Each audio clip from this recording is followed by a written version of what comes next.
Okay, let's unpack this. We received a really interesting stack of sources from a listener, all digging into a topic that I think touches so many people. The challenges linked to executive function, Mm-hmm. especially for individuals with ADHD, and, well, how tools like habit tracking and routine apps might fit into managing those challenges. Yeah, it's a really relevant area. We've got quite a bit to sift through here. We do. We've got insights straight from experts defining what executive function actually, is. Mm-hmm. Then some deep dives into executive dysfunction and its specific connection to ADHD. And also some very practical, real-world takes on using digital tools, right? Right. Like apps for habits and routines. Exactly, including reviews, different perspectives on what works, maybe what doesn't, and why. Okay. So our mission in this deep dive is essentially to pull out the most important nuggets from this material, understand the core concepts, see how they actually show up in daily life. And explore some of the strategies and tools people are using, the ones discussed in these sources, anyway. Precisely. Ways people are navigating these difficulties. So where should we start? Maybe with the basics. What is executive function? Good place to start, yeah. So the sources describe executive function as this essential set of mental processes we rely on, every single day. Right. It's kind of like the brain's central command center. It's how we plan things, how we organize, manage our time, pay attention, remember details, strategize. I like that analogy in one source, like the brain's Post-it note system or doing mental juggling. That's a good one. Holding and using information at the same time. It's all about connecting what you know from the past to what you need to do right now, to get through your day. Whether that's at work or school or just managing your personal life. Exactly. And when those skills aren't quite functioning smoothly, that's what the sources refer to as executive dysfunction. Okay. And it's important to note, as the material points out, it's not a diagnosis in itself. Okay. Not a diagnosis. No, it's more a description of a disruption in those abilities. So planning might be hard, self-monitoring, organizing, managing time, regulating emotions, finishing tasks, that kind of thing. And it affects other things, too. I think the sources mentioned working memory, flexible thinking. Precisely. Problem solving, too. And the sources mention several potential root causes, things like learning differences, and ADHD is a big one. There are genetic factors, psychological things like anxiety or depression. Even sleep deprivation, right? Or stress. Yes, sleep deprivation, stressful environments, or even a past brain injury can contribute. Which brings us to that connection that really stood out in the sources, the very strong link between executive dysfunction and ADHD. It's a really significant link. The material we reviewed highlights that ADHD, because it's a neurodevelopmental disorder, is actually thought to cause executive dysfunction in many, many cases. How so? Well, it seems to impact the brain's reward circuits, making it much harder for someone to control their attention, manage behavior, and regulate emotions effectively. And here's that stat that jumped out at me. One source said up to 90%. 90% of individuals diagnosed with ADHD struggle with executive dysfunction. It's a massive overlap, yeah. But, and this is crucial, the sources really emphasize that executive dysfunction isn't the same thing as ADHD. Right. You can have one without the other. Exactly. Experiencing executive dysfunction doesn't automatically mean someone has ADHD, although the connection is strong. Okay. So if that's what it is and how it connects strongly, but not exclusively, to ADHD, how does this actually look in someone's daily life? The sources gave some pretty clear examples. They did. They showed how these challenges can make even basic tasks feel incredibly difficult. And the symptoms described tied directly back to those core EF skills we talked about. Like procrastination, that came up a lot. Procrastination, often linked to what's called task initiation difficulties. That major hurdle just to start something, even when you know exactly what needs doing. Yeah, I can see that. And then there was time blindness. I found that term really descriptive. It is, isn't it? Difficulty accurately sensing or estimating the passage of time, or how long something will actually take. So that affects deadlines, being on time. Everything. Meeting deadlines, arriving on time, trying to form or stick to any kind of schedule, constantly losing track of time. The sources pointed out this relates directly to planning and prioritizing skills. And there was that review quote about an app, Routinery, helping someone figure out a realistic routine. Yes. That review said it takes a lot of the guesswork out of what you need to do, in what order, and how much time you have to spend on each task. That speaks right to tackling time blindness. Makes sense. Then there's disorganization. That seems pretty straightforward. Right. Challenges keeping track of belongings, keeping a space tidy, or even just organizing your thoughts or ideas. Managing deadlines falls in here too. It's tied to those core organization skills. And distractibility. Difficulty concentrating. Yeah, struggling to filter out distractions, stay focused on a task. That connects back to impulse control and sustained attention. Working memory challenges also seemed really key. Definitely. Difficulty holding and sort of manipulating information in your mind to complete tasks or solve problems. It's described in the sources as pretty foundational. So that affects remembering details, following instructions. Exactly. Following multi-step instructions, applying things you've just learned. They mentioned both verbal, like auditory and visual spatial working memory. If working memory is weak, it's really hard to compensate, especially if other learning difficulties are also present. Can you give an example?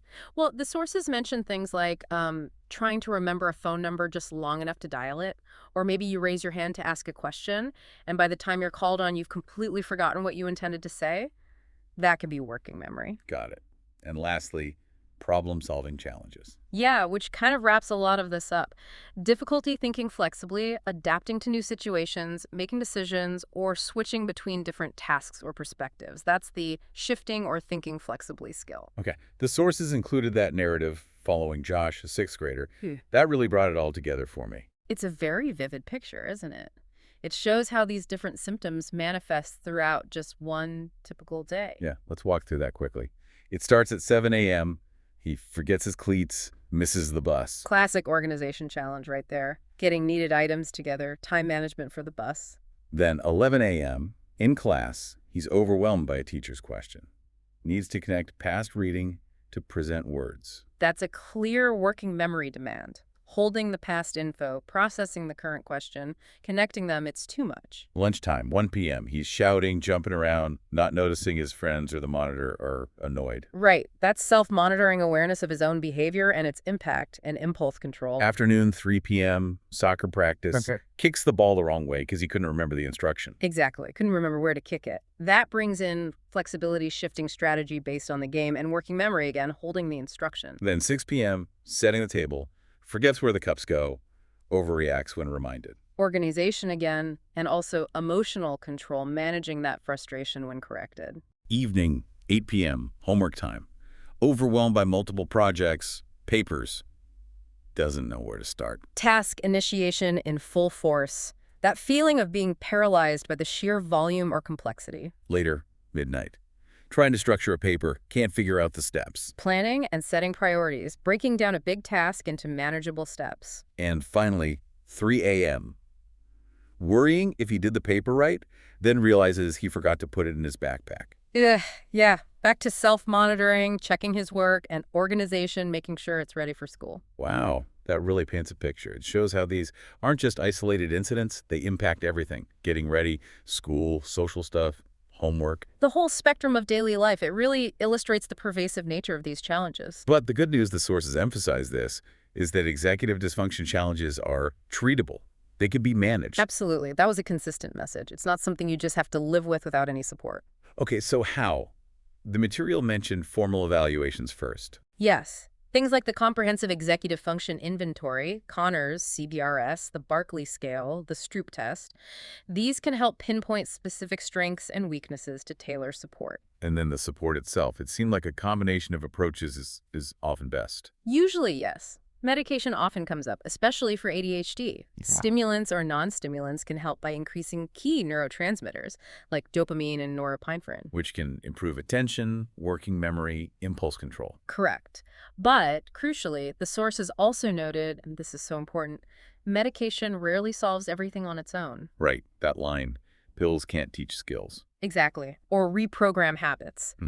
Medication can create the potential for skills to be learned more easily, but you still need to learn and practice those skills and strategies. Which leads into accommodations, tailoring support strategies.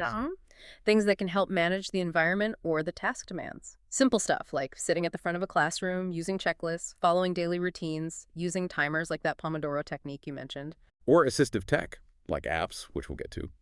Also things like daily report cards, rewards, mindfulness. All potentially helpful accommodations depending on the individual's needs. Lifestyle changes were also mentioned. Brain health being tied to overall health. Yeah, the usual suspects, but they're important. Exercise improves blood flow, promotes new brain cells, reduces stress. Sufficient sleep, aiming for 7-8 hours, regular routine, maybe using specific therapies like CBTI. CBTI, cognitive behavioral therapy for insomnia. That's the one. Structured program for sleep habits.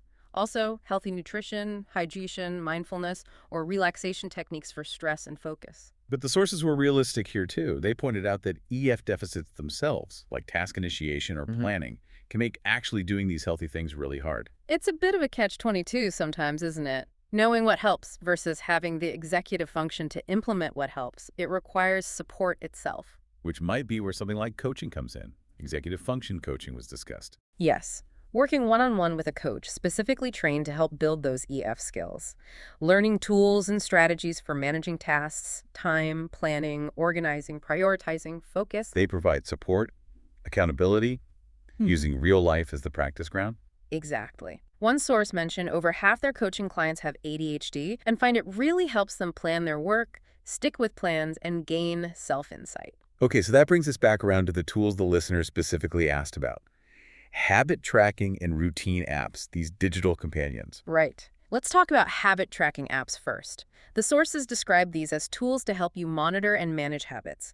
You set goals, record your progress, visualize achievements, often with graphs or charts. And just checking off a task can give that little dopamine hit, right? Reinforce the behavior. Potentially, yes, that sense of accomplishment. Plus, they often include reminders and analytics to help you see patterns, maybe figure out when you tend to slip up. Benefits mentioned included visualizing progress, which can be motivating, identifying setbacks, improving mental health through micro wins, and providing those crucial reminders. And examples given were apps like Streaks for iOS, Habitica, which uses gamification, makes it like a game, and Loop Habit Tracker for Android, which is open source. Then there were daily routine apps, slightly different focus. Yeah, more focused on structuring your time across the day, making time allocation easier for a more efficient, maybe less overwhelming lifestyle, planning moments from morning to night.